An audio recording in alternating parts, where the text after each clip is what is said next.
yo no pude. Pero es una alegría saludarte. Igual, alegría también.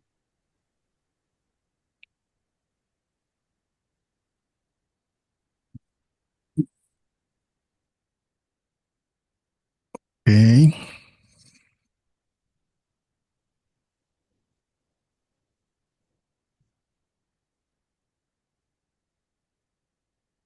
ok, estamos a punto de comenzar.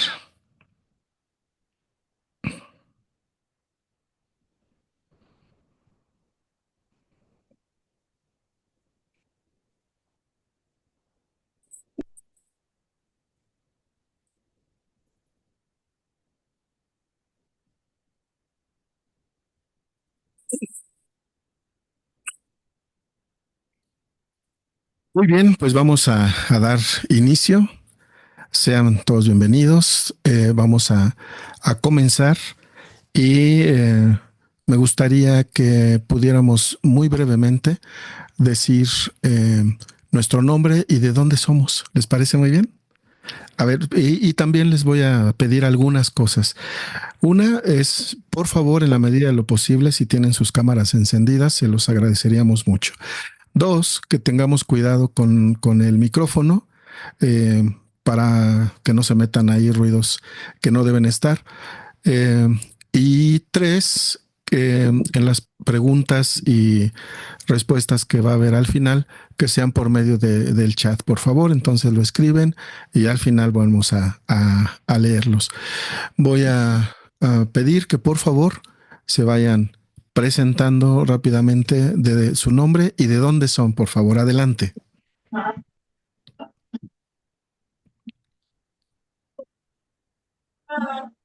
Buenas noches, Aurora Jaime de Perú. Bienvenida, bienvenida. Gracias, Adelante. muy ¿Quién amable. más?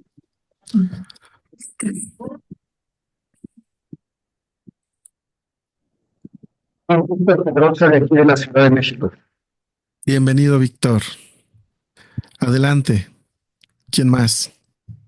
Wolfgang Streich de Paraguay. Wolfi nomás me dicen. Wolfi. Bienvenido, hermano de Paraguay. De ¿Quién Paraguay. más? Adelante, por favor. Del Estado de México, Edith Hernández de la Iglesia Evangélica del Pacto. Gracias, hermana. Bienvenida. Adelante. Gracias. Trujillo de Oaxaca. Bienvenido. Mi ¿Quién cámara no más? está ¿Quién más? trabajando. Juan Carlos Colón de la isla de Puerto Rico. Un abrazo, hermano. Bienvenido. ¿Quién más? Amén. Adelante. Ofelia García, México. Bienvenida, Ofe. ¿Quién más? Leticia Portillo, México. Bienvenida, Leti. Adelante. ¿Quién siga? ¿Quién siga? Adelante.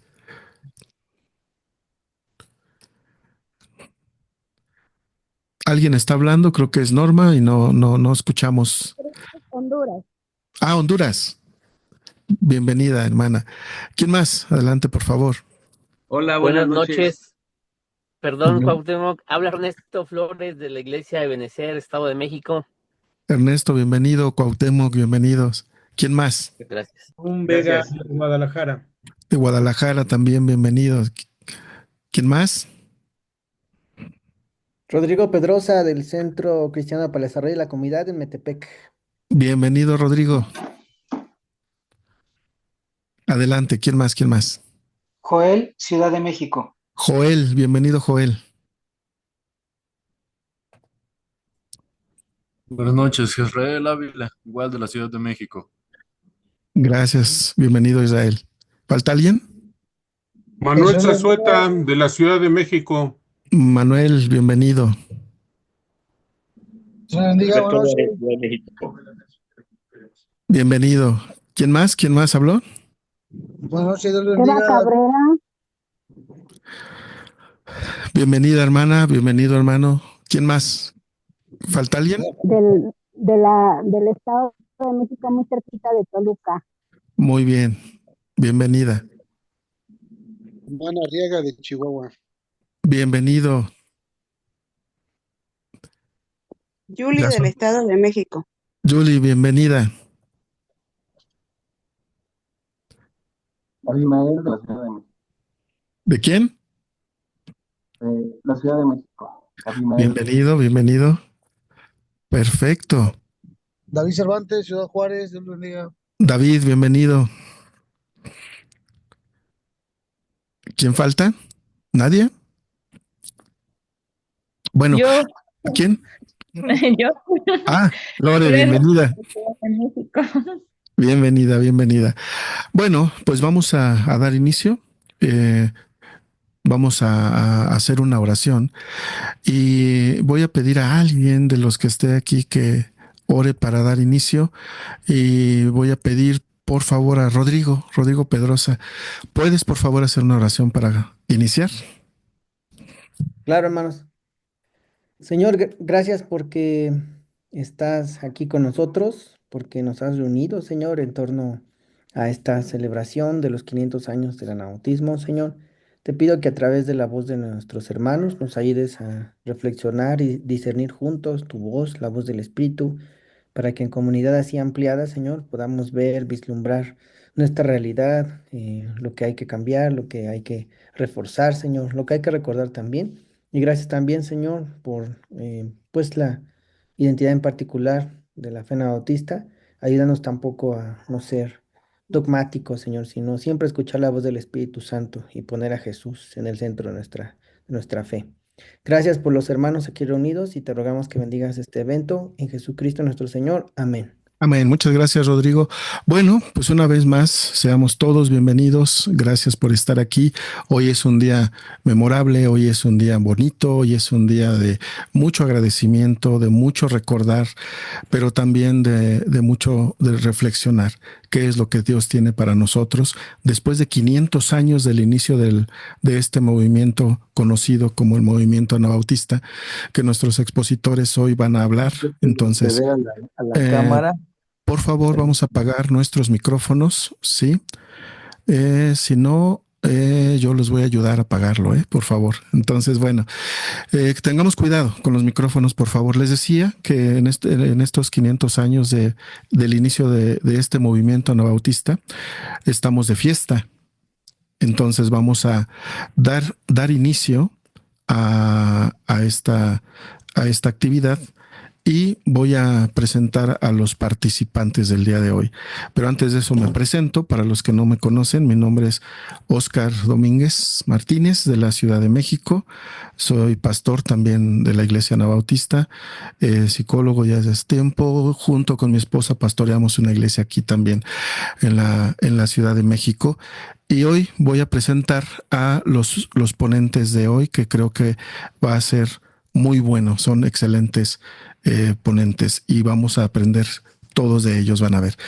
El primer participante que vamos a tener es nuestro hermano Carlos Martínez y muchos de ustedes ya lo conocen.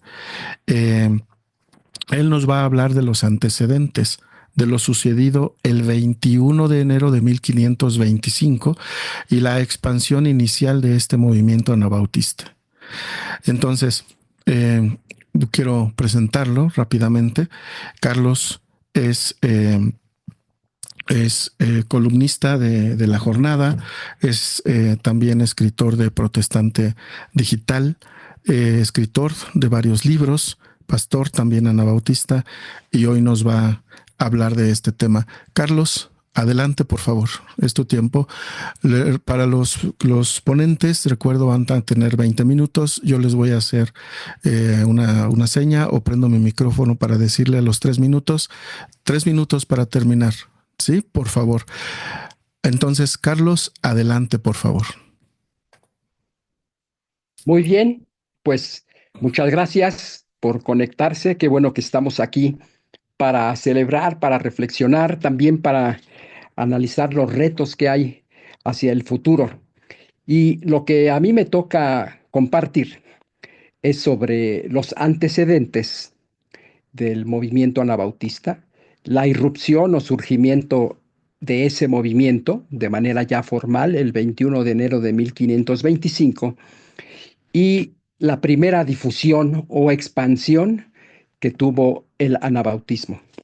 Siempre es importante definir ciertos términos para que tengamos un territorio semántico común. Y muchas de ustedes saben lo que significa el término anabautista, pero es bueno siempre recordar que este término no fue elegido por el movimiento, sino se los pusieron desde afuera.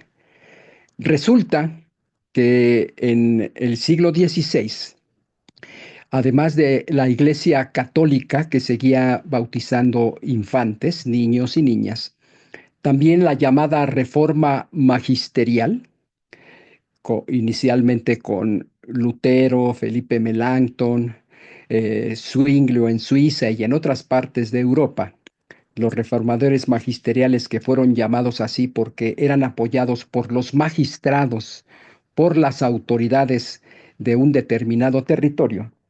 Estos reformadores magisteriales siguieron practicando el bautismo de niños y de niñas.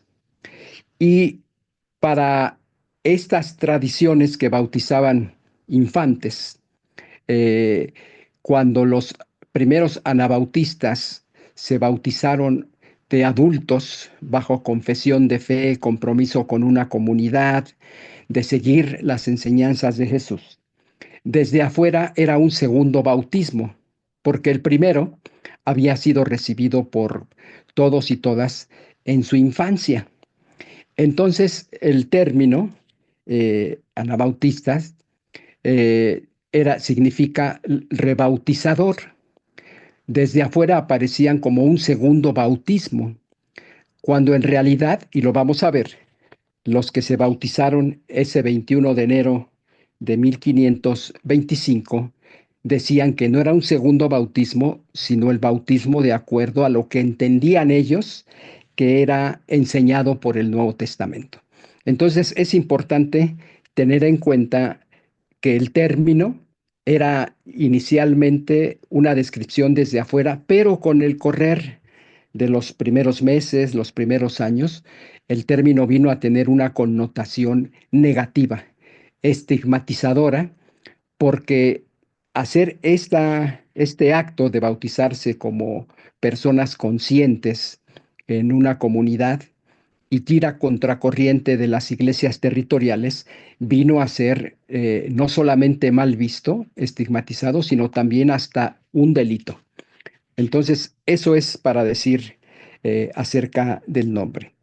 Después tenemos qué sucede con la reforma o el movimiento de reforma iniciado por Martín Lutero. Todos nosotros, todas nosotras hemos escuchado la historia de las 95 tesis hechas públicas el 31 de enero de 1517, cómo eso dio origen por varios factores a lo que viene a ser la reforma de Lutero, la cual no tiene ya marcha atrás, sino es una ruptura muy clara.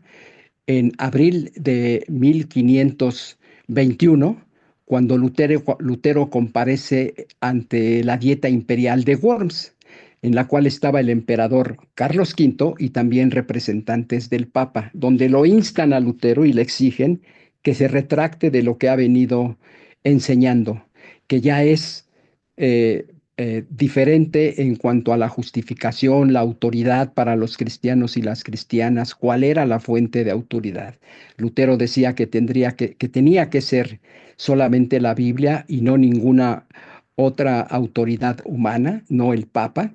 Bueno, entonces el movimiento de Lutero muy pronto empieza a diversificarse. Cuando Lutero sale de la Dieta de Worms para regresar a Wittenberg en abril de 1521, es secuestrado por enviados del príncipe protector Federico el Sabio.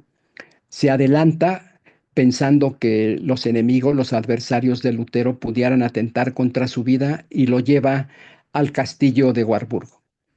Los meses que está Lutero ahí en este castillo, de manera anónima, clandestina, no se sabe dónde estaba, En Wittenberg, de donde él había salido y donde había sido profesor de teología y también había iniciado el movimiento de transformación, de reforma, el mismo Wittenberg, compañeros, y particularmente uno de ellos, compañero de Martín Lutero en el movimiento de estar transformando religiosamente a Wittenberg, Andreas Karlstadt empieza a hacer modificaciones más radicales que las que mismo Lutero había visualizado.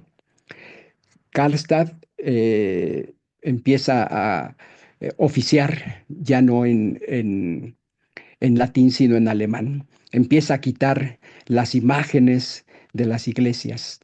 También poco a poco va teniendo el entendimiento de que bautizarse tendría que ser distinto de cómo se había practicado. Él no practicó el bautismo de creyentes, pero sí estaba con esa idea de que el bautismo como se aplicaba a los infantes así de una manera automática tendría que revisarse. Andrea Karlstadt mismo eh, va más allá que lo que Lutero estaba planteando. Cuando Lutero regresa a Wittenberg, ya después de haber estado en el castillo de Warburgo, refugiado, se sorprende de lo que está pasando en Wittenberg y da marcha atrás en varios de los cambios que había hecho Andreas Karlstadt. Además, por otro lado, uno que inicialmente había estado en Wittenberg como, en alguna manera diríamos, discípulo, simpatizante o identificado con las propuestas de Lutero, Tomás Müntzer, se radicaliza y ya se causa común con los líderes campesinos que inicialmente simpatizaban con Lutero, escriben 12 artículos, los cuales le envían para que Lutero les dé su opinión. Y Lutero, esto es 1524, también queda sorprendido de la propuesta del movimiento de los campesinos, donde no nada más estaban de acuerdo con Lutero en que debía llevarse a cabo una reforma de la cristiandad en términos de poner en el centro las enseñanzas bíblicas, la salvación por fe, la suficiencia de Cristo para esa salvación y otras enseñanzas, sino van más allá y leen ellos en la Biblia que también la reforma tenía que alcanzar la organización social, política, económica de la sociedad. Sería muy largo contar la historia de la insurrección de los campesinos, nada más decir que el movimiento se va radicalizando hasta que se convierte ya en 1525 en una insurrección armada. Mientras esto está aconteciendo, ahora nada más subrayar que el movimiento campesino basaba sus reivindicaciones de los 12 artículos en entendimiento de su lectura de la Biblia y decía que tenía que construirse una sociedad justa, económica y políticamente, ya no con el dominio de los que tenían el control sobre la tierra, el agua y todos los recursos. Ellos hicieron una lectura sociopolítica, socioeconómica de la Biblia y, claro, también estaban de acuerdo con Lutero en las partes, vamos a decirlo, propiamente de reforma, por llamarlo así, religiosa. Cuando todo esto está pasando, están intercambiando escritos los líderes de los campesinos, Tomás Müntzer muy activo, y Lutero dando su opinión en contra de ese movimiento. Un grupo en Zúrich, Suiza, se entera de todo esto y escribe unos documentos, unas cartas para hacérselas llegar a Tomás Müntzer, en las cuales en estas cartas ya se ve en germen lo que va a suceder unos meses después en Zúrich, Suiza, que es que sí concuerdan con Müntzer en que el cambio de la sociedad, el cambio de las personas tiene que ser de individual o personal, vamos a decirlo así, pero también que la Biblia en efecto habla de cambios en la justicia de las sociedades, el papel de las autoridades de administrar también justicia en ese lugar donde gobiernan y concuerdan con muchas de las propuestas de Thomas Müntzer, pero no están de acuerdo en la insurrección armada, porque dicen los de Zúrich, entre ellos están Jorge Jacob, Thomas Manns, Conrado Grebel, Broadley y otros más que firman esas cartas, esos documentos, dicen que en el ejemplo de Cristo no hay lugar para tomar la espada, esa es la expresión que usan, y se oponen a la violencia. Por otro lado, critican a Lutero diciendo que Lutero es incongruente porque mientras él estaba gestando su movimiento, concordaba con muchas cosas que después proponen los campesinos, pero cuando ya recibe el apoyo de las autoridades políticas, Federico el Sabio y otros príncipes, él, por decirlo así, mediatiza o un poco no lleva a su consecuencia lógica ciertas enseñanzas y dice que entonces es dicen lo que vienen a ser los anabautistas, todavía no lo son, aunque ya están convencidos de bautizar solamente creyentes, pero no todavía hacen la práctica de eso. Critican a Lutero y le dicen que es un teólogo al servicio de los intereses del poder.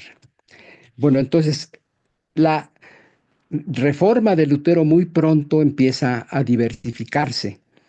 Otro punto es que en Suiza, en Zúrich, Ulrico Zwinglio, dice él, cuenta, escribe que por sí mismo, antes de que supiera de Lutero, ya había llegado a conclusiones similares a las del reformador alemán. Ya es después de cuando Zwinglio está estudiando el Nuevo Testamento y demás, que se entera de lo que está pasando en 1518 en Alemania, pero una influencia muy importante que tiene Ulrico Zwinglio es de Erasmo de Rotterdam. Erasmo de Rotterdam, que como ustedes saben, también fue un teólogo que criticó a la institución del papado y a todo lo que él llamaba la corrupción de la iglesia. Nunca rompió con la iglesia católica, aunque estuvieron sus obras de Erasmo en cierto momento en el índice de libros prohibidos que decretó la iglesia católica, pero él no rompió. Pero sí fue muy influyente no solamente en Ulrico Zwinglio, sino también en todos los reformadores magisteriales y también inclusive en los que vinieron a ser reformadores anabautistas y algunos reformadores radicales. Zwinglio leyó directamente el Nuevo Testamento en griego, que había sido editado en 1516 por Erasmo, y leyó las obras de él, inclusive lo conoce personalmente, y siempre guardó gran admiración por Erasmo de Rotterdam. En Zúrich, Zwinglio se empieza a ganar la confianza y el apoyo de las autoridades del consejo de la ciudad y poco a poco va ganando terreno. Al mismo tiempo que tiene un grupo de discípulos que estudian con él el Nuevo Testamento en griego. Entre estos discípulos estuvieron primero Conrado Grebel, después se suma Felix Manz y otros más que vienen a ser un círculo muy importante para aprender la Biblia, en este caso el Nuevo Testamento, en el idioma en el que fue escrito. Pero este grupito de lo que eran discípulos de Zwinglio, poco a poco empieza a tener distanciamiento con él, porque aunque Zwinglio está de acuerdo que la enseñanza del Nuevo Testamento es solamente bautizar creyentes conscientes y no infantes, no se atreve a dar el paso porque las autoridades políticas de Zúrich no están apoyando ir más allá de lo que ya es la reforma, y las reformas magisteriales nunca rompen con la enseñanza del bautismo de infantes. Bueno, entonces, estos estudiantes, discípulos de Zwinglio, que habían tenido estudios universitarios, algunos, otros no, tenían distintos oficios, pero algunos sí tenían estudios universitarios como Mans y Conrado Grebel. Eso está pasando por un lado, pero mientras, por otro lado, en la base de la sociedad, en el pueblo, están teniendo grupos de estudio bíblico en casas en Zúrich y también en un poblado cercano llamado Solikon. Y esos grupos de estudio bíblico populares vienen a ser muy importantes también porque es ahí donde cuando llegan a la convicción de que no hay que bautizar a sus hijos, se niegan a hacerlo. Todavía no bautizan adultos conscientes, pero ya no bautizan a sus hijos. La cuestión es que estas dos vertientes, vamos a decirlo así, o estas dos alas que coinciden, porque los grupos de estudio bíblico popular conocían a estos que eran discípulos de Ulrico Zwingli y a su vez ellos habían estado también enseñando la Biblia en estos estudios bíblicos caseros. Son los que dan, origen a lo que viene a ser el movimiento ya de ruptura plena en contra del régimen de cristiandad. ¿Qué es régimen de cristiandad? Es la simbiosis entre una iglesia oficial de un territorio y las autoridades sociales, políticas de ese territorio. A eso se le conoce como régimen de cristiandad. Y todos los que eran bautizados de infantes, pues eran parte de esa simbiosis. Luego entonces, cuando los que se deciden que no van a hacer caso a la enseñanza de seguir bautizando infantes, se rehúsan primero a bautizar a sus niños, a sus niñas, ya después, ¿cuánto? 3 minutos. Ay, apenas voy como a la mitad, pero me apuro. Deciden que no van a cumplir el decreto que prohíbe las reuniones caseras, que prohíbe seguir enseñando lo que están convencidos y además manda a que obligatoriamente quienes no han bautizado a sus hijos en el término de unos días lo hagan. Esto es lo que el 21 de enero de 1525 se reúne un grupo, más o menos unos 12 a 15 personas en la casa de una mujer llamada Ana, que era madre de Félix Mans. Se reúnen por la tarde-noche para ver qué van a hacer frente al decreto que está declarando no solamente una herejía, sino también un delito no cumplir con las normas de la iglesia oficial y del territorio de Zúrich. Entonces, el 21 de enero, un personaje llamado Jorge Kajakov, apodado Blaurock, porque en alemán Blaurock es el abrigo azul, y es que le viene este apodo porque alguna vez en un debate callejero, que varios estaban hablando, él, que era un hombre grande y con una voz muy potente, tomó la voz y alguien dijo, ¿quién habló? Y otra persona dijo, el del abrigo azul. Entonces así le empezaron a llamar, Jorge el del abrigo azul, Jorge Blaurock. Él era Jorge Kajakov. Le pide a Conrado Grebel que lo bautice. Conrado Grebel lo bautiza y acto seguido nos cuentan las memorias de Jorge Blaurock o Jorge Kajakov. Se bautizan unos a otros y se encomiendan a la obra de la evangelización y a extender la fe tal y como ellos la entendían. Termino con lo siguiente. La difusión y la expansión de este grupo inicial es muy rápida. Se bautizan el 21 de enero y el día 22 los principales que habían estado la noche anterior en Zúrich bautizándose en casa de Ana Mans se van hacia el poblado cercano de Solikon, donde ya había consolidado un grupo de convicciones anabautistas que tenía más o menos 300 habitantes, y en una semana bautizan en Solikon a 35 personas, y en los días subsiguientes a más. Pero bueno, son dos los factores, por lo menos, que inciden en una muy rápida difusión del anabautismo.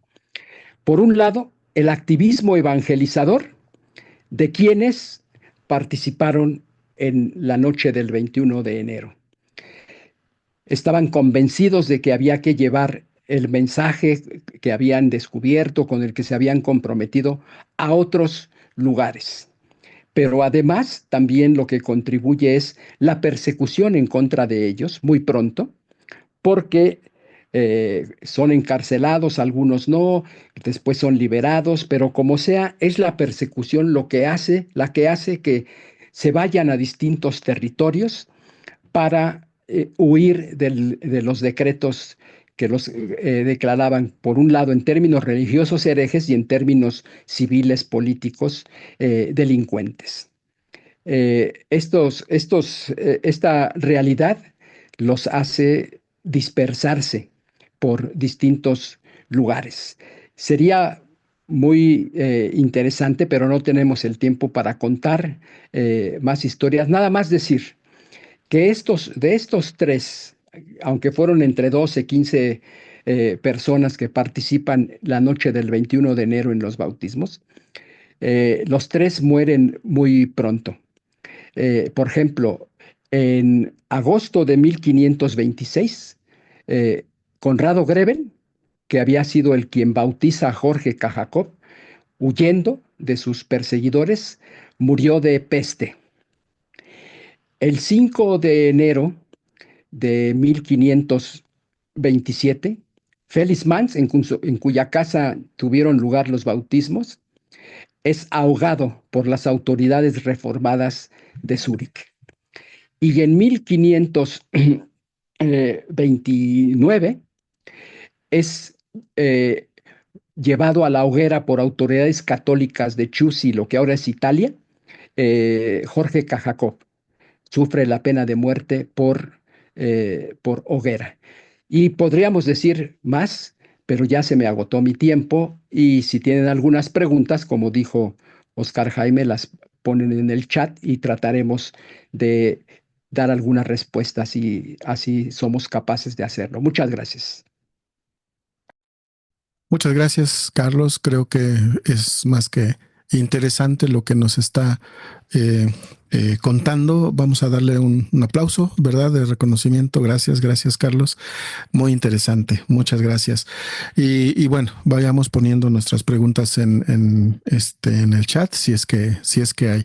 Vamos entonces ahora a darle la bienvenida a Roma. Roma, bienvenida otra vez. Vamos a escucharte. Y para los que no conocen a Ruama, ella se llama Ruama Pedrosa García. Su tema, el que nos va a presentar el día de hoy, es la presencia en México y las características de los menonitas étnicos. Otro tema también más que interesante. Ruama es doctora en antropología. Participante de una iglesia anabautista en la Ciudad de México. Así es que, Ruama, tu tiempo, igual 20 minutos, faltando 3 minutos, pues ahí te diré. ¿Sí? Adelante, por favor, Roma. Gracias. Participo en la iglesia donde Oscar Jaime es el pastor, entonces mi pastor. Muchas gracias por la invitación, gracias a todos los que se conectaron. Estoy muy contenta de poder estar aquí pues en estos 500 años. Hoy es el mero día de los 500 años de conmemoración del inicio del movimiento anabautista. La historia es fascinante, se ha escrito muchísimo de la historia, es muy interesante también leerla para comprenderla. Mi tema justamente tiene que ver con la existencia de, vamos a decirlo así, dos rostros de la familia anabautista o menonita en el mundo, ¿no?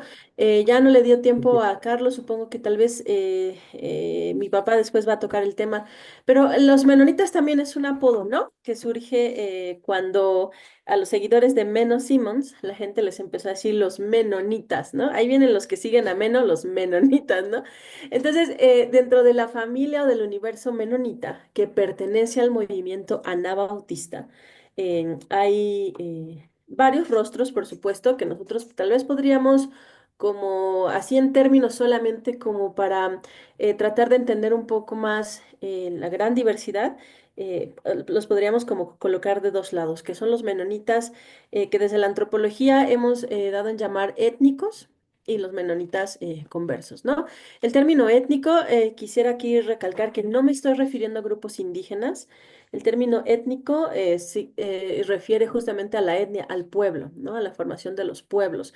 Entonces puede haber grupos étnicos no indígenas, como en este caso pueden ser los menonitas que llegaron a México en 1922. Y aquí en México, en el estado de Chihuahua, en la colonia Manitoba y colonias alrededor, los Jagüeyes, Ojo de la Yegua, etcétera, ahí en Chihuahua, se concentra la mayoría de los menonitas étnicos, más o menos como, algunos dicen que son como 100,000 menonitas ahí que tienen su propia organización territorial, su propia organización social, administrativa, económica, hablan su propia lengua, conservan su modelo educativo tradicional, su religión, por supuesto, sus iglesias, etcétera, etcétera, ¿no?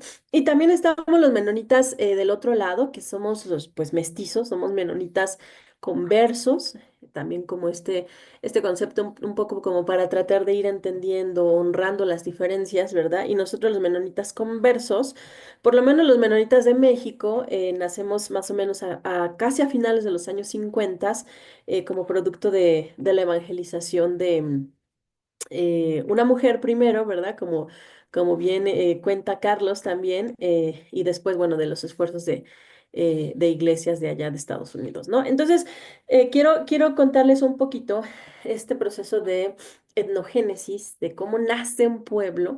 Y que tiene que ver con, para mí es sumamente fascinante porque el origen fue como todo este estallido de fe y fue como toda esta propuesta de volvámonos una comunidad de seguidores de Jesús, leamos las escrituras, entendamos lo que significa ser pues, cristianos, discípulos, etcétera, pero que a raíz justamente de la persecución de la que fueron muy pronto sujetos, estas pequeñas comunidades, ¿verdad? Pues tuvieron que ir huyendo, ¿sí? Estamos hablando entonces que el origen de los menonitas como pueblo tiene que ver con una historia de sufrimiento, de persecución, ¿verdad? De movilización humana que nos remite pues a una tragedia, que fue la persecución verdadera, pues los mataban, los ahorcaban, los quemaban en la hoguera, cualquier cantidad de tortura a la que pudieran ser sometidos, ¿no?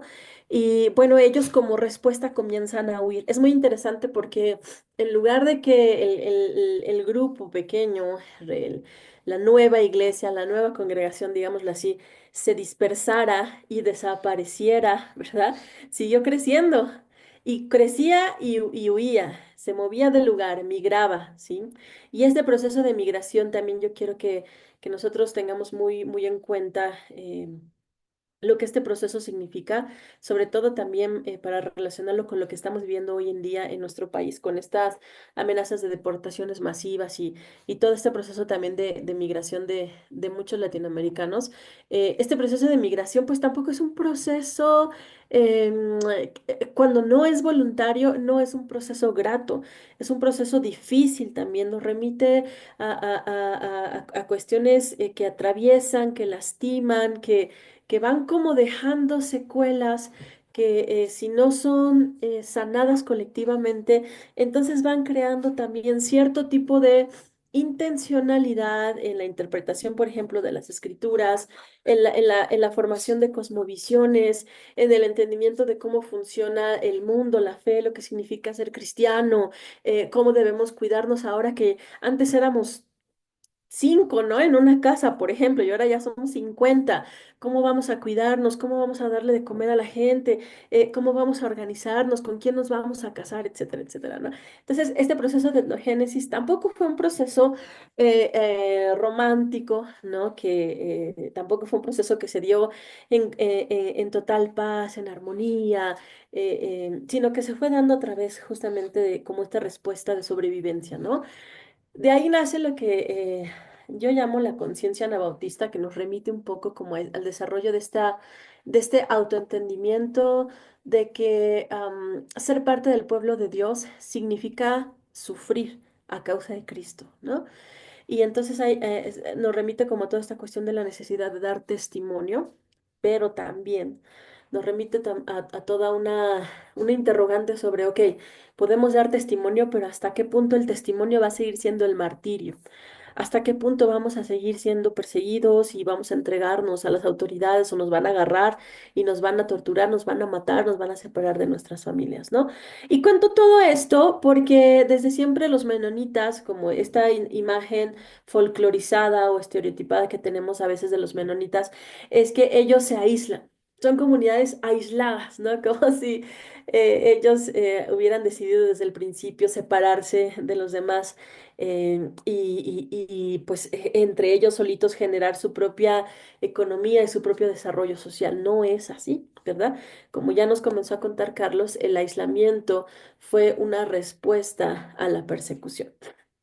Y en ese aislamiento, por supuesto, la colectividad va formando su propia forma de ser, su propia identidad, sus propias creencias, ¿no? Es muy interesante, por ejemplo, que la colonia que está en Chihuahua se llama Manitoba porque los menonitas que llegaron ahí venían de Manitoba, Canadá.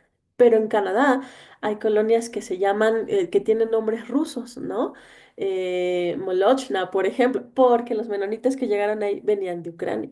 Pero en Ucrania hay colonias que se llaman como se llamaban en Prusia, ¿sí? Entonces este movimiento, esta migración, esta consolidación de los menonitas étnicos como un pueblo también va dejando como migajas en el camino que nos ayudan a entender un poco la historia de transhumancia, ¿no? Que tiene que ver con toda esta respuesta a una persecución y de una forma muy interesante a encontrar una manera de sobrevivir y no desaparecer, ¿no? Entonces, para mí la historia de las migraciones, entonces, en lo personal me habla de cómo el pueblo menonita comienza a desarrollar una propia capacidad de gestión, una capacidad organizativa, una capacidad administrativa y un enfoque ético particular, ¿no? Ya Max Weber, allá por el siglo XIX, en su famosa obra La economía, el espíritu protestante y la... ¿Cómo se llama? Ay, ya hasta se me olvidó. Ya se me olvidó. La famosa obra de Max Weber. Eh, La ética la protestante ética, y el espíritu del gracias, capitalismo. gracias. La ética protestante y el espíritu del capitalismo. Gracias, Carlos. Justamente menciona también a los menonitas que forman parte como de esto que Max Weber llama estas corrientes religiosas cristianas del ascetismo intramundano, ¿no? ¿Qué quiere decir este término? Justamente esta respuesta que algunas colectividades religiosas adoptan frente a las condiciones externas y que son propias de la historia de cómo se fueron desarrollando, ¿no? Entonces los menonitas como pueblo, como grupo, comienzan a negar un poco, comienzan a negarse un poco hacia el exterior, a participar de lo externo y todo, porque con el paso del tiempo, y estoy hablando más o menos de 300 años, ¿no? Desde su nacimiento, van desarrollando su propia conciencia, su propio enfoque ético, su propia necesidad de seguir sobreviviendo y su propio entendimiento también del Evangelio, ¿no? Eh, y ahora quiero señalar dos cosas o tal vez tres aspectos, si me da tiempo, que yo veo que podrían ser para nosotros también aprendizajes como comunidades menonitas conversas, ¿no? La primera es que a lo largo de toda esta historia, la fuerte consolidación interna de los menonitas como pueblo generó un sentimiento de donde la comunidad lo era todo. Uno de los ejes de nuestra fe como anabautistas es que la comunidad es el centro de nuestra vida. Me gusta mucho, pero al mismo tiempo no puedo dejar de pensar en lo que ocurrió un poco con los menonitas étnicos, ¿no? Y es que de pronto la comunidad se volvió monolítica, se volvió un todo, se volvió una carga muy pesada para los individuos. Y comenzó a pedir justamente, tal vez un poco como la negación de la propia individualidad, la dilución un poco de la subjetividad propia, de las capacidades personales, de los anhelos, de los sueños, ¿no? Comenzó a colocar, a diferenciar, ¿no? Esta comunidad que nace de un acto donde todos juntos vamos y todos nos bautizamos, comienza a diferenciarse después en clases sociales, entre hombres y mujeres, niños, adultos, solteros, casados, como ocurre con todos los pueblos y los procesos de estratificación, ¿no? Entonces, hay que tener cuidado cuando la comunidad se nos comienza a volver una carga muy pesada que aplasta al individuo, aplasta su voz se vuelve entonces tan amenazante levantarse, opinar en contra de lo que la mayoría piensa, porque siempre hay el riesgo de ser expulsado, de ser perseguido, de ser castigado, ¿no? La segunda cosa justamente tiene que ver con el papel de las mujeres, ¿no? Me encanta que estemos celebrando 500 años de anabautismo en el mundo, pero todavía la mayoría bueno, menos Simmons, ¿no? Los personajes que menciona Carlos, ¿no? Los grandes teólogos anabautistas, la mayoría siguen siendo hombres, ¿no? Cuando ya sabemos, y no estoy diciendo que nadie lo ha hablado, Carlos mismo lo ha hablado, mi papá lo ha hablado, se ha hablado, ¿no? En este momento hay un movimiento en anabautista latinoamericano que es el movimiento de mujeres teólogas haciendo teología desde América Latina, donde nosotras hemos comenzado a hablar de eso, ¿no? De la presencia y del papel que las mujeres jugaron. Me remite un poco a la imagen de Abraham y Sara, ¿no? Se habla mucho del patriarca Abraham, de cómo el Señor se le apareció y le dijo, agarra todas tus chivas, literal, y sal de Canaán a la tierra que yo te voy a mostrar.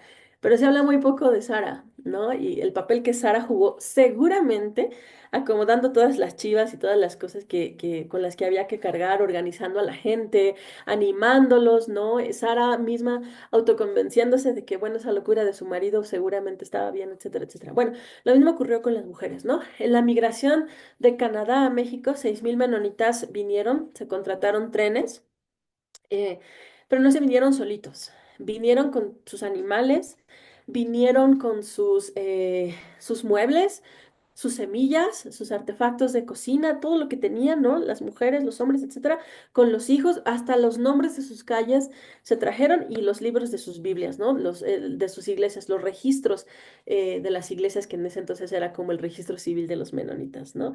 Las mujeres jugaron un papel muy importante porque las mujeres ayudaron a organizar los campamentos a donde llegaban, porque no llegaron a casas, donde llegaron era una planicie, no era antes, era un rancho ganadero, entonces no había nada, ¿no? Ellas ayudaron mucho en la organización de las calles, en el trazado, cuidaron a las viudas, a los que se enfermaron, a los niños que quedaron huérfanos, ¿no? Se embarazaron, parieron, criaron, educaron y algo muy importante, siguieron transmitiendo la lengua. La lengua materna de los menonitas étnicos es el Plotich, el alemán bajo. Es una lengua que no se escribe, que hasta ahora no hay como un estándar. Bueno, ya hay, por supuesto, intentos ahí, pero no tiene como un estándar, digamos, en la escritura. Es muy difícil de escribir y homologarla, además en las distintas regiones donde hay colonias aquí en Latinoamérica. Pero las mujeres se han encargado de ir transmitiendo, pues, ahora sí que la lengua, y con la lengua, pues, toda la riqueza de la tradición, ¿no? Los himnos que se cantan en las iglesias menonitas están en un alemán más antiguo que el Plattdeutsch, ¿no?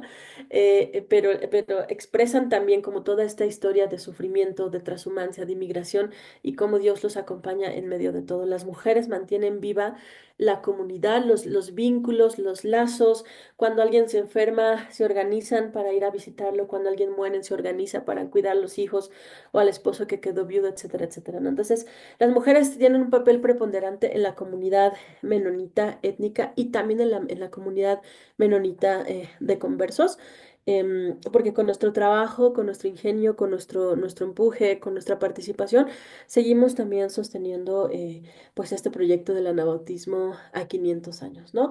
Y un tercer aprendizaje que también podría ser como un desafío es justamente la necesidad de mantener siempre el equilibrio entre, entre esto que nosotros predicamos mucho, que es como la comunidad como centro de nuestras vidas, y el individualismo y las gratas posibilidades que el individualismo de nuestros días también ofrece, digamos, como el descubrimiento de la identidad personal y el traspasar límites que de pronto la comunidad pone. ¿Cómo nosotros vamos a lograr un equilibrio contemporáneo entre la necesidad de la comunidad, pero que la comunidad no se nos vuelva un monolito, una carga pesada que nos aplaste, y la necesidad del desarrollo personal individual, sin que eso signifique que nos vamos a olvidar por completo de la comunidad? Necesitamos encontrar un equilibrio. La importancia del movimiento. Tenemos que aprender como iglesias a movernos. Tenemos que aprender a migrar en un sentido, ¿no? Salir de nuestra zona de confort, de nuestra zona de comodidad, para poder ser capaces de donde quiera que vayamos, ¿verdad? Llevar con nosotros, sí, nuestra tradición, sí, nuestros cantos, sí, pero también sueños, esperanzas, capacidades organizativas, administrativas, enfoques que puedan servir para sanar las heridas de donde llegamos y que nos ayuden también a nosotros a seguir construyéndonos como pueblo. Y eso, a construir pueblos, ¿no? A veces las iglesias anabautistas de hoy en día somos iglesias muy chiquititas, ¿no? Porque de pronto estamos como tan centrados en nosotros y en la comunidad que tanto amamos y todo, y se nos ha olvidado cómo se hace esto de la construcción del pueblo, ¿no? Necesariamente hay que abrir nuestras fronteras, hay que abrir nuestras puertas, hay que explorar otros caminos, hay que seguir creciendo, hay que darle la bienvenida a los que están afuera y que quieren participar en la comunidad. Y un desafío es, justamente insisto mucho en esto, justo porque creo que es algo que estamos viendo. México es un país altamente racista y xenofóbico también. Un desafío es cómo vamos a vencer la tentación de centralizar nuestra mirada en nosotros mismos como anabautistas, ¿verdad? Y echarnos flores, porque la verdad es que yo lo digo como anabautista, el anabautismo es wow, ¿no? Yo lo admiro, estoy súper contenta, pero ¿cómo vamos a vencer la tentación de centralizarnos, de mirar nuestro propio ombligo, ¿no? Y dejar de mirar afuera? ¿Verdad?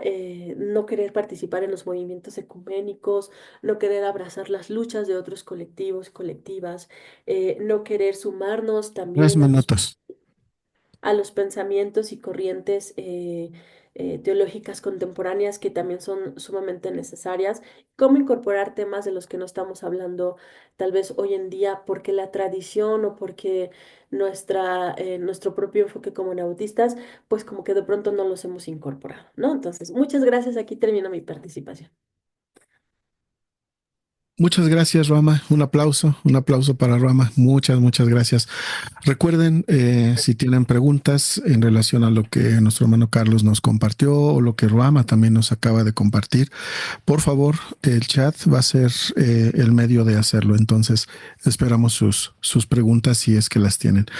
Vamos a escuchar ahora nuestro querido hermano Víctor Pedrosa. El tema que él va a tocar son los fanáticos de la reforma, de las reformas y la diversidad religiosa de los radicales. Víctor Pedrosa es pastor y misionero en la Iglesia Anabautista Mexicana, antropólogo con orientación a la religión y la cultura. Es maestro en historia, autor de 3 libros y artículos varios. Víctor, adelante, por favor.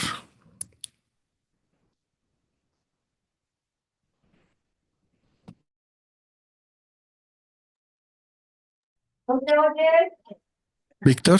Muchas gracias, queridos hermanos y hermanas.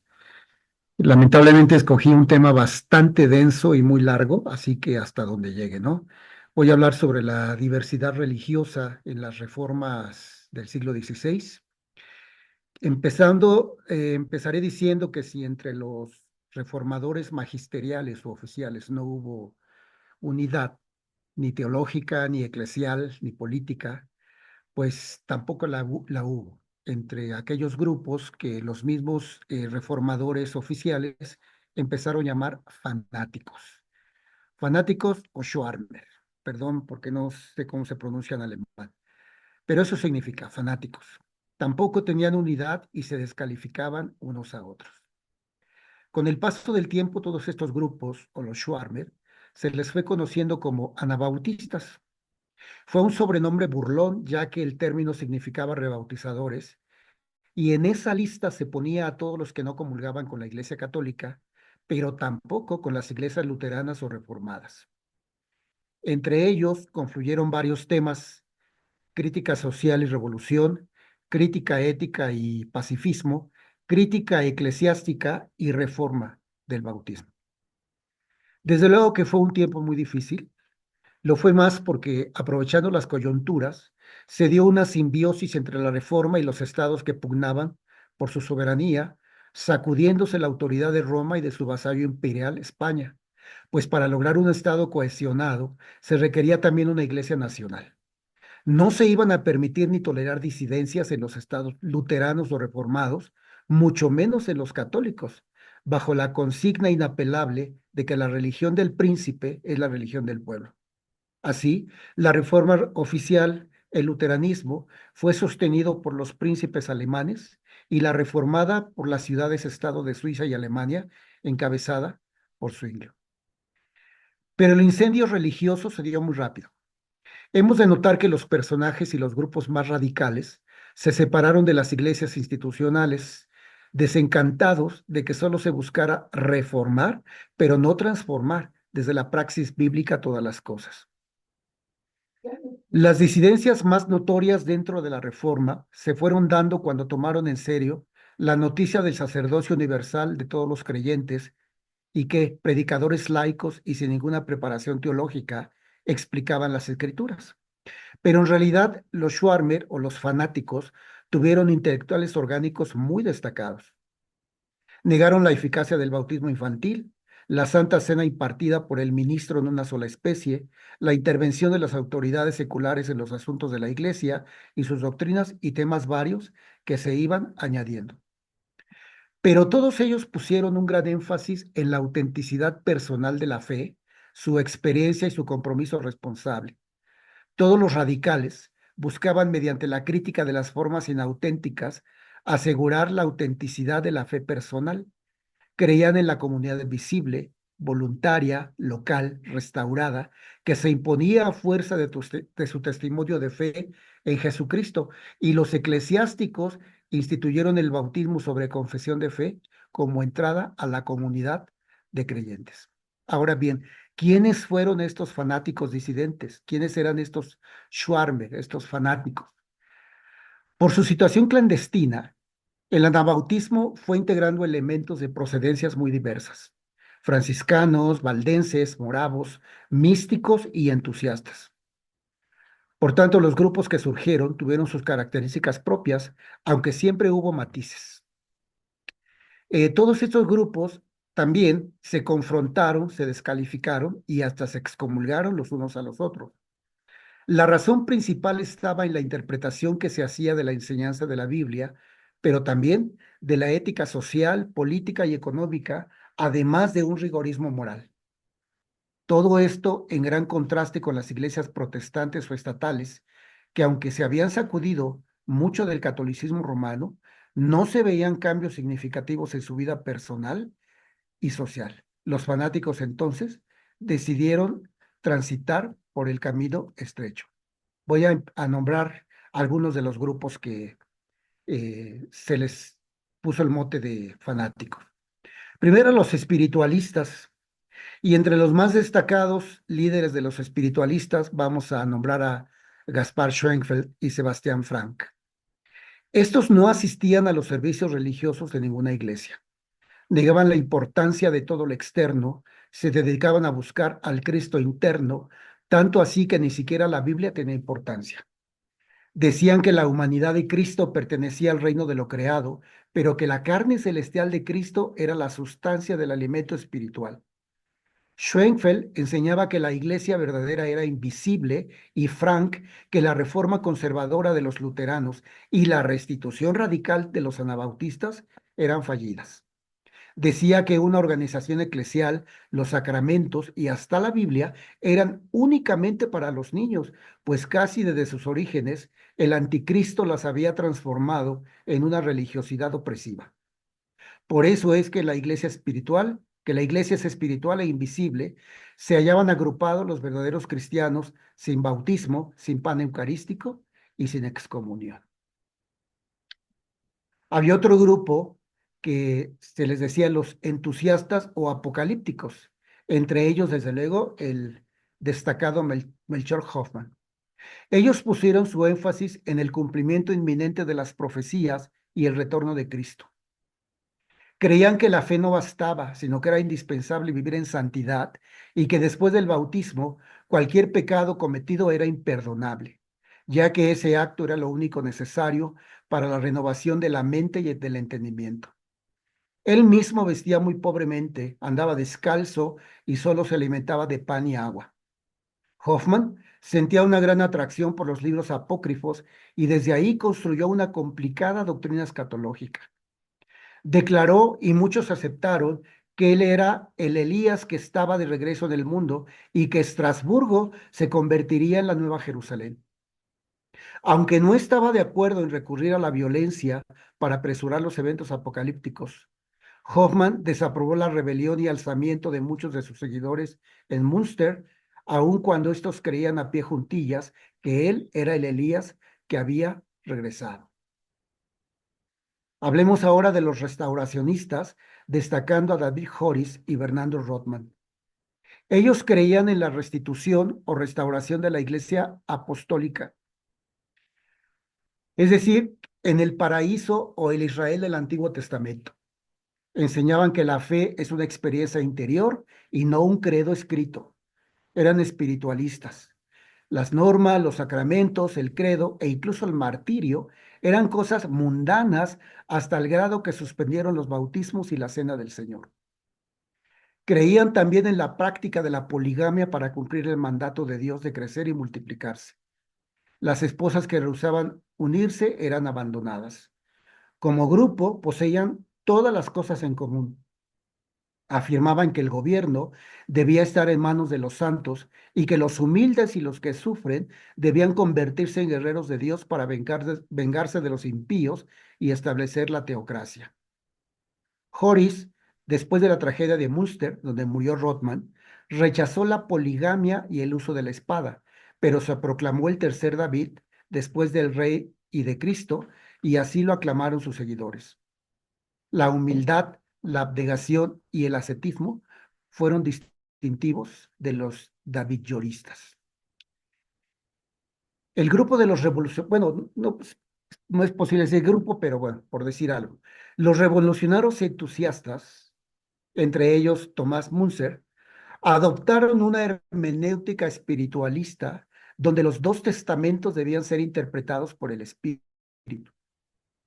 Hablaban de un Cristo dulce y un Cristo amargo, así como de la posesión de una cruz personal que los elegidos poseían como requisito indispensable para la visita del Espíritu Santo. Creían también en la recepción de 7 dones del Espíritu que llegaban en forma de sueños, visiones, éxtasis e interpretaciones inspiradas. Predicaban que la pobreza del pueblo era culpa de los nobles terratenientes y por eso proclamaban el establecimiento del reinado de paz y justicia, pero eliminando con violencia a los ricos opresores.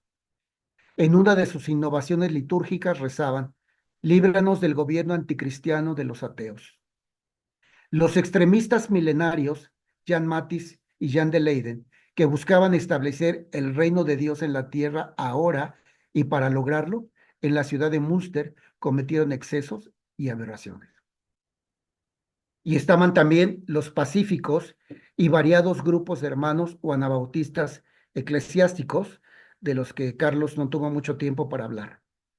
Ellos creían en la conversión, en la regeneración interna o nuevo nacimiento y en el compromiso de practicar las enseñanzas de Cristo y aquí y ahora, y que para lograrlo practicaban la excomunión basados en Mateo 18:15 siguientes, denominada la regla de Cristo.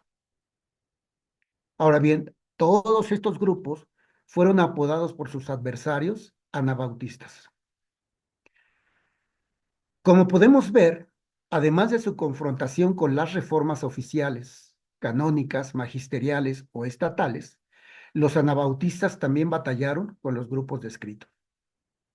Incluso entre los grupos de pacíficos o eclesiásticos hubo también muchas diferencias. Conrado Grebel rechazaba el canto en la iglesia por mundano, pero Félix Manz era un compositor de himnos. Mientras que Baltasar Hubmaier sustentaba una antropología triconómica, espíritu, alma y cuerpo, Pilgram Marpeck defendía la unicidad del ser humano. Había también opiniones divergentes en torno al pacifismo.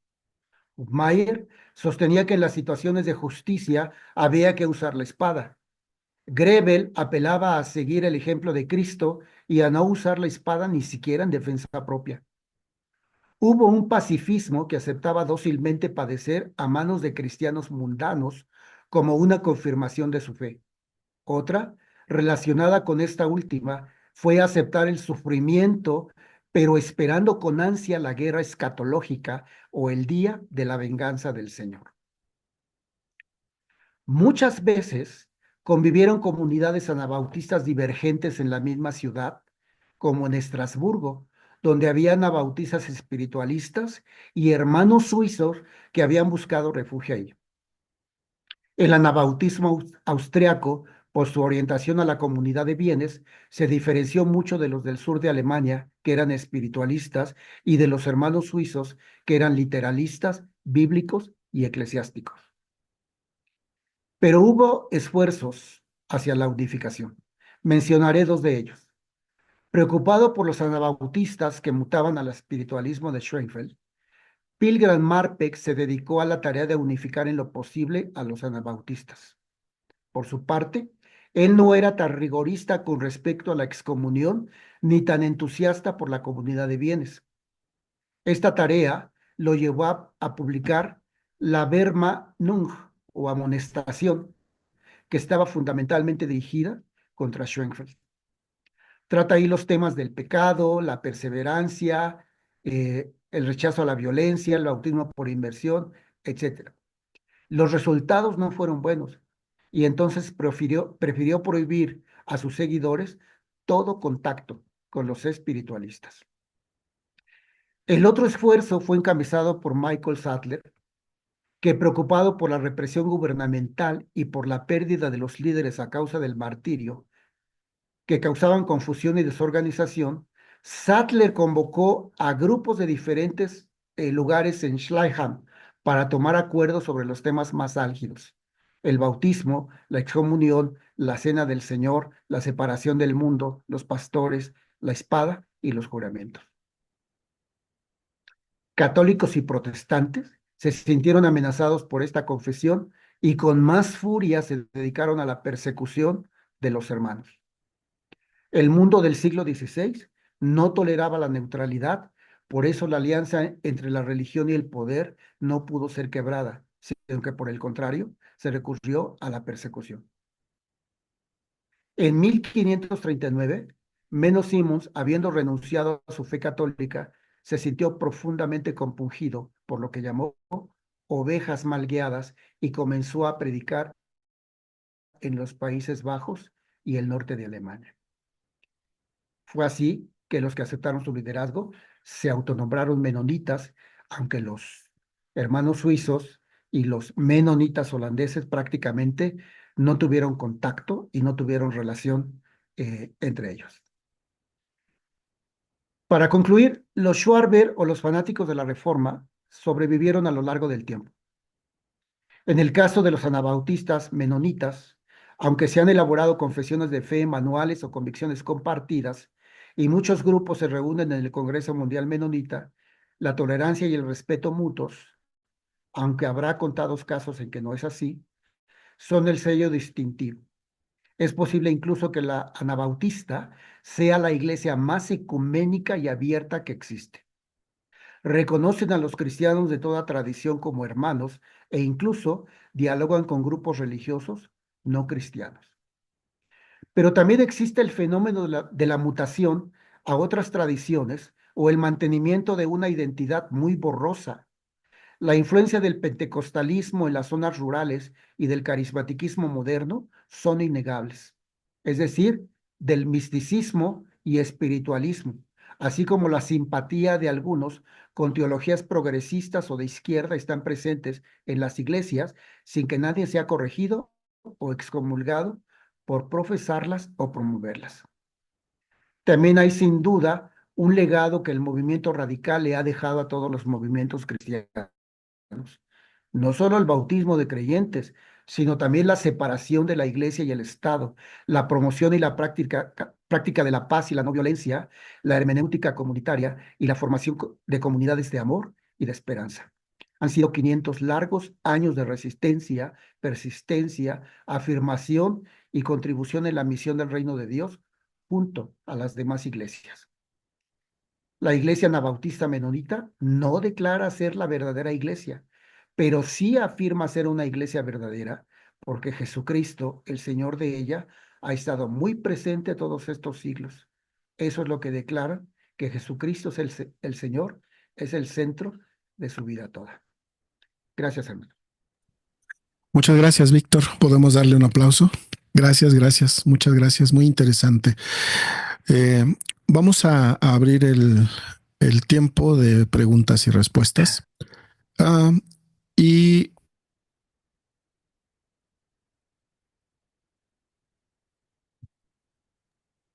Ya no te oyes, hermano. les decía que vamos a abrir gracias, Manuel. Les decía que vamos a abrir el tiempo de preguntas y respuestas. Y agradecía a Víctor su participación muy interesante. Les recuerdo tener cuidado con el micrófono, por favor. La primera pregunta que está aquí para cualquiera de los tres participantes de hoy dice lo siguiente: ¿qué tanto está la primera pregunta? Dice así: podríamos afirmar que una de las iglesias de las llamadas históricas, como los bautistas, también tienen su origen en los anabautistas. Quien quiera responder, por favor. Sí y no. No directamente, porque los bautistas ingleses surgieron como también por un redescubrimiento de que el bautismo era de creyentes, no de infantes. No hay una línea directa del anabautismo del siglo XVI hacia lo que vienen a ser los bautistas ingleses, pero sí hubo presencia de muy pocos anabautistas que huían del continente y se refugiaron en Inglaterra, sobre todo en el régimen de Elizabeth I.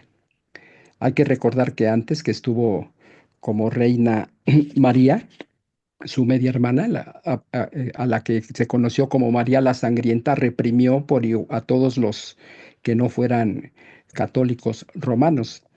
Pero cuando cambia el régimen ahí y sube a la corona Elizabeth, hubo más tolerancia para varios grupos y ahí llegaron muy pocos anabautistas, pero no son el origen de lo que viene a ser años después, varios años después, los bautistas. Los bautistas sí son, en la historia de Inglaterra, de los grupos que allá se llamaban no conformistas, es decir, que no se conformaban a la iglesia oficial, que vino a ser lo que conocemos como la iglesia anglicana. Entonces, por eso hay respuestas que algunos quieren buscar como que sí, un resultado, los bautistas ingleses como influidos por los anabautistas del continente. Hay quienes lo afirman y hay quienes no. Yo creo que no es así una influencia directa, sino que su propia lectura de la Biblia, a los que vienen a ser los bautistas, los llevó a redescubrir lo que tenía que ver con el bautismo de creyentes, que varias décadas anteriores lo habían hecho los llamados anabautistas. Muchas gracias, Carlos. ¿Alguien de los participantes, de los ponentes, quiere comentar algo más al respecto? Sí, Víctor, adelante. Sí, quiero decir que hay una historia, pero habrá que confirmarla, porque para eso es la historia, ¿no? Para confirmarla. A lo mejor nada más es una leyenda, un cuento, pues, pero este dato dice de que menonitas holandeses escaparon hacia Inglaterra para huir de la persecución, pero que después de ahí, de ese lugar, fueron otra vez expulsados por los mismos ingleses, ¿sí? Bueno, el dato es que en el mismo lugar donde llegaron estos menonitas holandeses y que después fueron expulsados, ahí surgieron los bautistas. Es decir, que ahí dejaron alguna huella y todo eso, pero puede ser una leyenda, ¿eh? Habrá que confirmar esta historia, o sea, con datos más científicos y todo eso. Muchas gracias, doctor. ¿Quieres decir algo, Roma? ¿No? Bien. Vamos con la siguiente pregunta que está aquí en el chat y dice lo siguiente. Entiendo que durante el siglo XVI hubo una turbulencia muy intensa dentro del protestantismo. Y más adelante, la misma persona, Manuel, dice, ¿qué tanto esta influencia, qué tanto esta turbulencia influyó en la guerra de los 30 años del siglo XVII y cómo participaron estos movimientos en esas guerras y cómo les afectó? ¿Alguien quiere comentar algo de los participantes?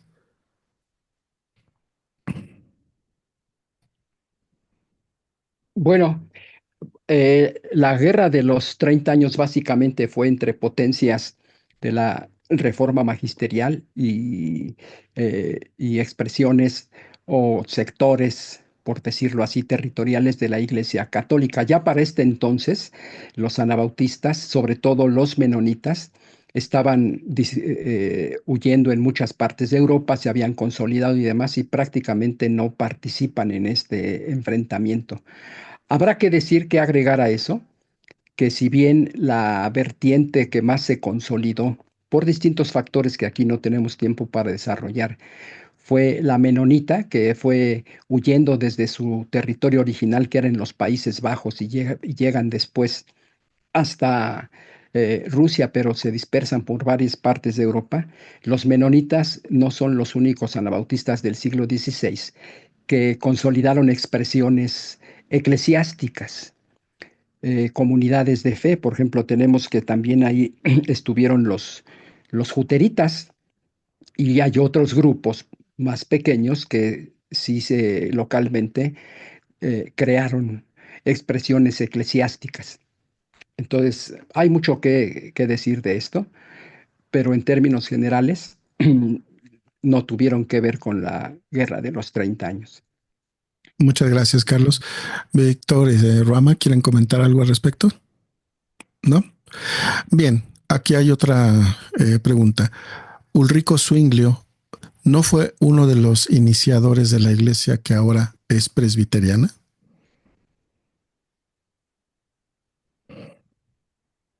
Ulrico Zwinglio es una expresión de lo que se conoce como las iglesias reformadas.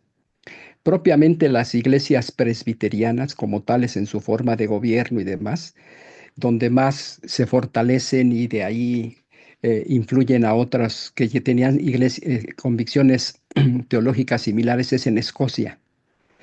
Entonces, Zwinglio es una expresión de la familia reformada presbiteriana, pero no es, dijéramos, el que directamente crea el sistema presbiteriano. Tal vez la cuestión aquí es porque también el calvinismo surge en Ginebra, Suiza, mientras que la iglesia reformada de Zwinglio, pues es en Zúrich, Suiza. Y la iglesia que no la inicia Calvino, ¿eh? Él es invitado a ser pastor de esa iglesia, que después toma el nombre también de calvinismo, pero surge en Ginebra, Suiza. Tal vez es ahí la relación que se da, pero no hubo tampoco mucha homogeneidad y unidad entre ellos, ¿no? Muy bien, gracias. Continuamos.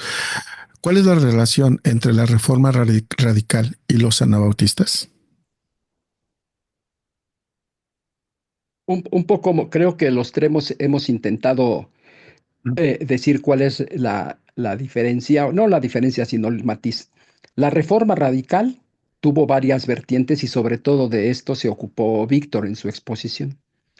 El anabautismo a su vez también tiene varias expresiones y la que permaneció más, otra vez por distintos factores, fue la expresión eclesial del anabautismo constructor de paz. Entonces, no es sinónimo anabautismo de reforma radical ni reforma radical de anabautismo. La reforma radical es más que el anabautismo y reformadores radicales lo fueron, por ejemplo, Tomás Munzer, pero Tomás Munzer no fue anabautista. Entonces, es todo un mundo ahí muy diverso, complejo, extenso territorialmente, pero lo que estamos aquí hablando es de la expresión que surge dentro de la reforma radical, que en términos generales la reforma radical se oponía en todas sus vertientes a la reforma magisterial, porque mientras los reformadores magisteriales lo que buscaban o hicieron era la reforma del cristianismo, la reforma radical usó otro concepto para tratar de explicar su movimiento. La restitución del cristianismo es distinto. No es lo mismo reforma que restitución. Restitución era regresar, restituir el cristianismo original, quitándole todas las mediaciones y deformaciones históricas que había tenido. Era una utopía, vamos a decirlo así, que también en tratar de llevar a cabo esa utopía se cometieron errores, excesos, aciertos y demás. Es un movimiento que tiene muchas facetas, pero la reforma radical es un movimiento que tuvo varias ramificaciones. La que estamos hablando hoy es la de el anabautismo en su expresión de comunidad de creyentes y en la construcción de vías de paz para dirimir las distintas conflictividades, no solo al interior de las comunidades de creyentes, sino también en muchos casos al exterior, aunque hubo, en efecto, anabautistas que tenían otra perspectiva. Y quizás también ahí valdría la pena decir que nosotros los anabautistas no nos consideramos ni católicos ni protestantes, justamente como en esta línea, digamos, de esta resistencia o de esta lucha por hacer una diferencia más profunda. Y podríamos hablar que históricamente hay toda una conceptualización de la tercera rama de la reforma, que sería la reforma radical, dentro de la cual se encuentra el movimiento anabautista.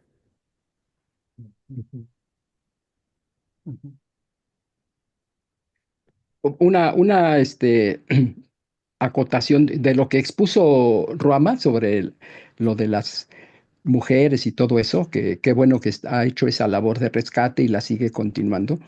Hay que comentar que en el mismo siglo XVI hubo muchos liderazgos de facto, comunidades de fe que las líderes eran mujeres y que las mujeres sufrieron persecución igual de cruenta que los varones.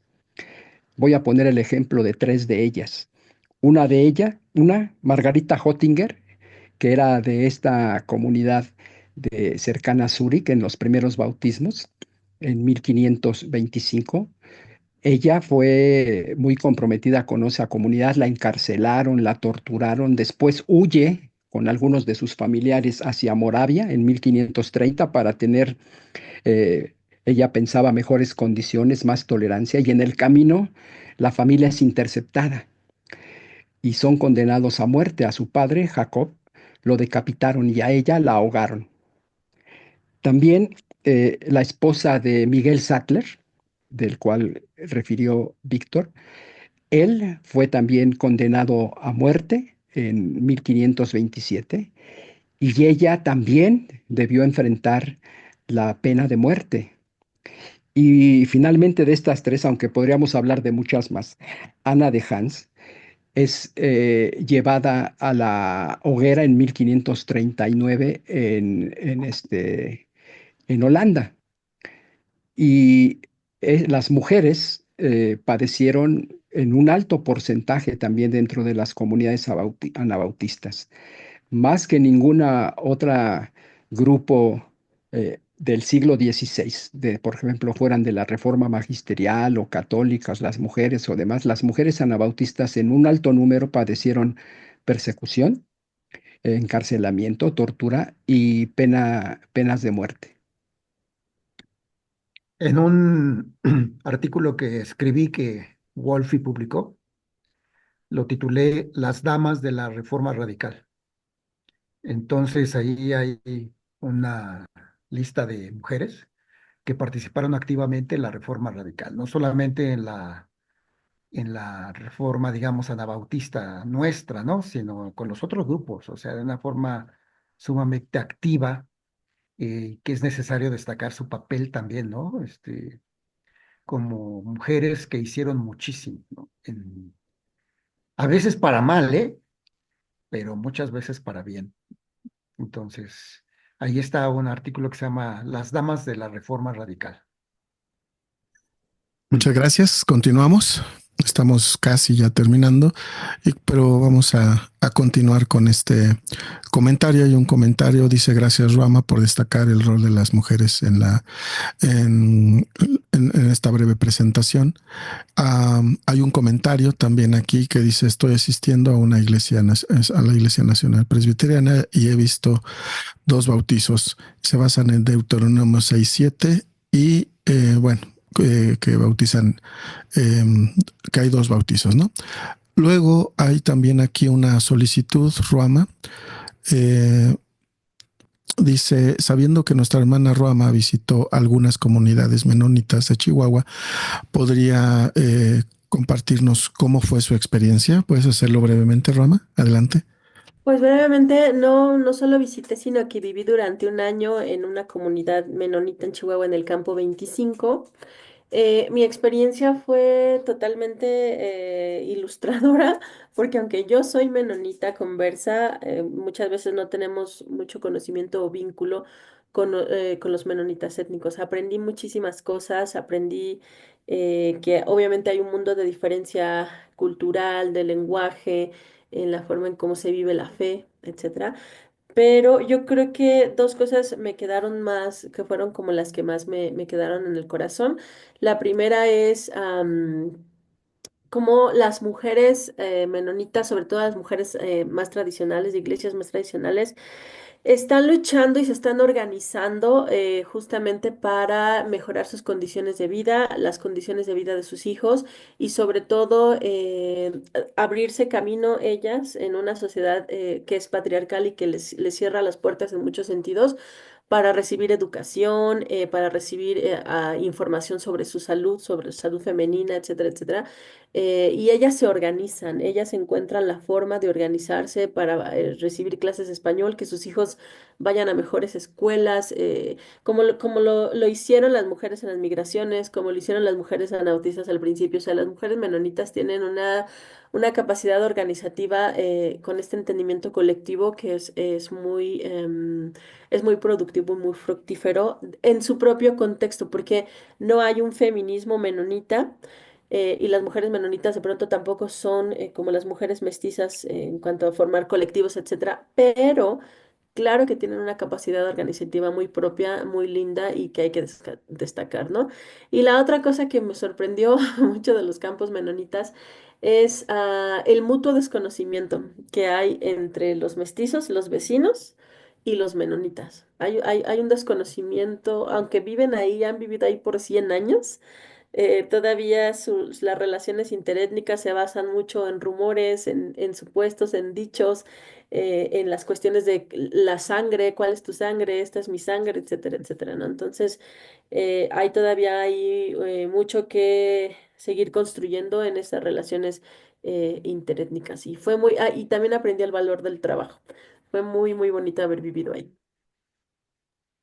Muchas gracias. Ya no hay más preguntas, ya no hay comentarios. Entonces vamos a ir cerrando, pero antes de esto quiero pedirle a los participantes Perdón la interrupción. Disculpa, yo envié una pregunta, no sé si la consideraron ¿Cuál fue? o si llegó. Yo, pues no sé si la tiene ahí o se las leo. A ver, ¿se puede leerla, por favor? A ver, déjame abrir el chat, ¿no? Ah, es que no había llegado, perdón. Perdón, es que no le había puesto la flechita. Pero Ok, ahí ya se las lo leo. Y gracias. Ok. Dice lo siguiente, bueno, dice: doy gracias a Dios por los ponentes y a la ponente por su didáctica y ejemplos. los ejemplos, disertaciones y por la valiosa enseñanza que me llevo.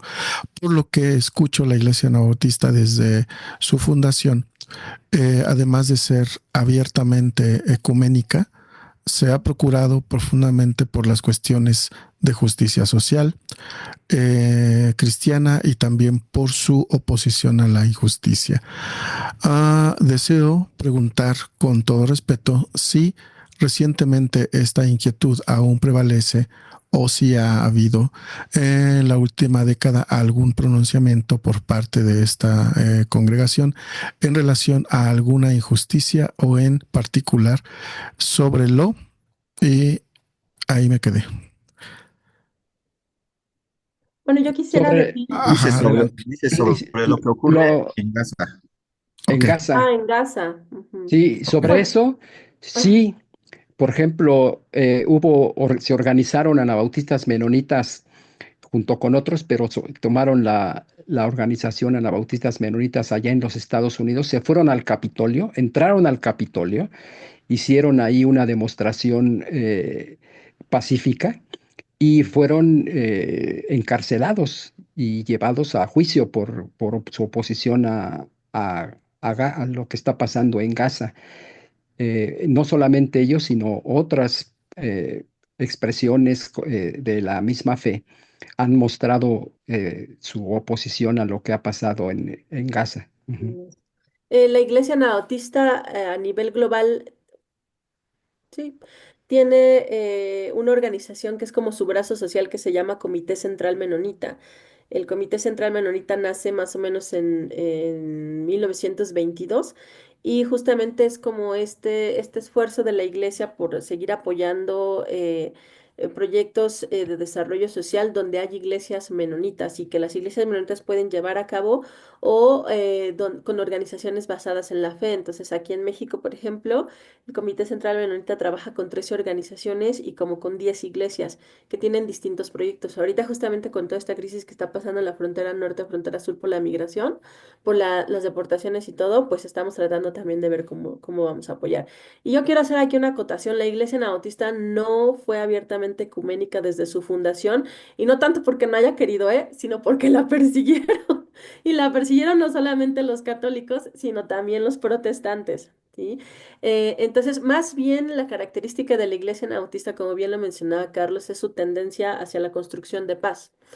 Ese es como el fundamento del ecumenismo en un sentido, pero tanto así que participemos o que se haya participado antes en el ecumenismo, así como lo entiende la línea de la Iglesia Católica y otras iglesias protestantes, no. Sin embargo, procuramos siempre por este entendimiento de la construcción de paz y por el desarrollo de toda la teología y la doctrina, ¿cómo se dice? No rechazar, digamos, a las relaciones con otras expresiones de fe, pero la Iglesia Anabautista no fue abiertamente ecuménica desde la fundación y hay algunas iglesias menonitas y de otras ramas del anautismo que no son ecuménicas y no tienen la intención de serlo. También quería acotar eso. Muy bien. Gracias. Muy bien, muy bien. Bueno, vamos a terminar. Voy a pedir a los participantes, a los ponentes, si pueden decir algo para ir cerrando. Carlos, adelante, por favor. Sí, comentar que la familia anabautista menonita global, que está agrupada en el Congreso Mundial Menonita, que son aproximadamente 2,5 millones de personas, no conjunta a todos los anabautistas ni a todos los menonitas del mundo, pero sí a quienes han decidido ser parte de esta organización, que es más que todo fraternal, no de gobierno, sino fraternal, más o menos unos 2,5 millones de integrantes, y que las iglesias más grandes de anabautistas menonitas no están en lo que fue originalmente el centro del anabautismo y después de las expresión menonita, que fue en Europa, después en Estados Unidos, en Canadá, sino que actualmente están en África. Es en Nigeria, en Kenia y en Etiopía, donde están las comunidades anabautistas y muchas de ellas menonitas de conversos. están en esos países. También, por ejemplo, un grupo numeroso en Indonesia y otras partes.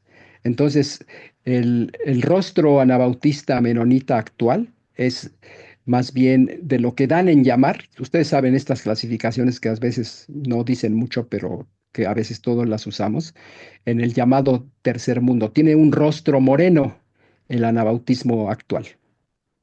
Ya no es el que predominó por casi 4 siglos o más de 4 siglos. Muchas gracias, Carlos. Víctor, adelante, por favor. Sí, quiero dar un dato, y eso sí, muy interesante, ¿no? Viene de un autor menonita que se llama Thorsten Bergsten, y él dice que antes del 21 de enero de 1525 en Zúrich, es decir, la fecha que nosotros hemos decidido celebrar el cumpleaños del anabautismo, eh, dice Bergsen que en 1523 se decía que ya había 800 Biedertaufer, es decir, anabautistas organizados como una iglesia en el centro minero Schwaz, en el Tirol. Bueno, esto es interesante, ¿no? Porque está hablando de 2 años antes, cuando ya data eh, una iglesia o una comunidad anabautista organizada. Pero esto habla pues también de toda la efervescencia que se destapó, ¿no? En las reformas y cómo ya era insostenible el sistema religioso y el sistema político que campeaba allí en Europa y que entonces pues la respuesta de los europeos pues fue, ¿no? Revolución de muchas formas, incluyendo pues la religiosa. Así que eso es un dato, ¿no? Que dejo ahí para el anecdotario y para la investigación también. Gracias, Víctor. Roma, adelante, por favor. Yo me despido compartiendo los 3 ejes de nuestra identidad anabautista. Jesús como el centro de nuestra fe, la comunidad como el centro de nuestra vida y la reconciliación como el centro de nuestra tarea. Y en este mundo violento, lleno de monstruos, como me decía un compañero, que estamos viviendo, necesitamos retomar cada vez más como cristianos en nuestras vidas en los aportes que el anabautismo tiene también para nuestra fe. Muchas gracias. Muchas gracias, Roma. Preguntan que si el video se va a publicar en algún momento, en algún lugar. Sí, la idea es subir el video a YouTube y por ahí les mandaremos la información. Muy bien, pues vamos a cerrar esta muy, pero muy interesante mesa que tuvimos, estos aportes tan interesantes, tan hermosos de hombres, de mujeres que dieron su vida para tener lo que ahora conocemos como anabautismo y donde Cristo es el centro de todo. Muchas gracias, hermanos, hermanas. Vamos a despedirnos con una oración. Y me gustaría que cualquiera de ustedes, hermana o hermano que esté conectado, diga, yo quiero orar. Adelante, prenda su micrófono y oremos.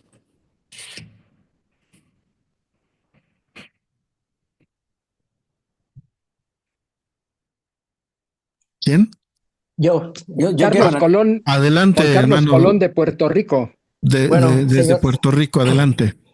Señor, te damos gracias por la oportunidad que nos das de poder compartir, Señor, en esta familia menonita, Dios, esta información, Señor, que los hermanos nos ofrecen, Señor, de nuestros comienzos, Señor, de cómo tú, Señor, y en tu corazón nace todo este movimiento, Señor, con personas que decidieron, Señor, ponerte a ti primero que todas las cosas, Señor. Y te quiero dar gracias, Padre, por la vida de los exponentes, por Carlos, por Juana, Señor, por Víctor, Dios, y por todo el grupo, Señor, oh Padre, Señor, que se hizo parte de este video. Oscar, Señor, bendícelo de forma especial, Señor, y que este no sea el único, sino el primero de muchos momentos juntos, Señor, donde podamos compartir, Señor, nuestra rica historia, Señor, del anabautismo, Señor. Gracias en esta noche te quiero dar por cada uno, te quiero pedir que tu bendición sea sobre nosotros, Señor, que nos deje el descanso, Señor, que mañana podamos amanecer, Señor, y compartir de esta información, de esta celebración nuestra, Señor, con otras personas, de que Jesucristo, Señor, es el centro de nuestras vidas, Dios mío, Señor, y la reconciliación, Señor, es nuestra tarea, Señor. Así que, Padre, que podamos hablarle de Cristo a personas, Señor, y otras personas también puedan unirse, Señor, oh Padre, a la gran familia de la fe, Señor. Bendícenos de forma especial, Señor, y sé con cada uno de nosotros, y esto te lo pido en el nombre de Jesús. Amén y amén. Amén. Un abrazo. Descansen. Buena noche. Amén. Que Dios nos bendiga a todos. Gracias, Hasta luego. Gracias, bye. Bye. Buenas noches, gracias. Gracias, bendiciones.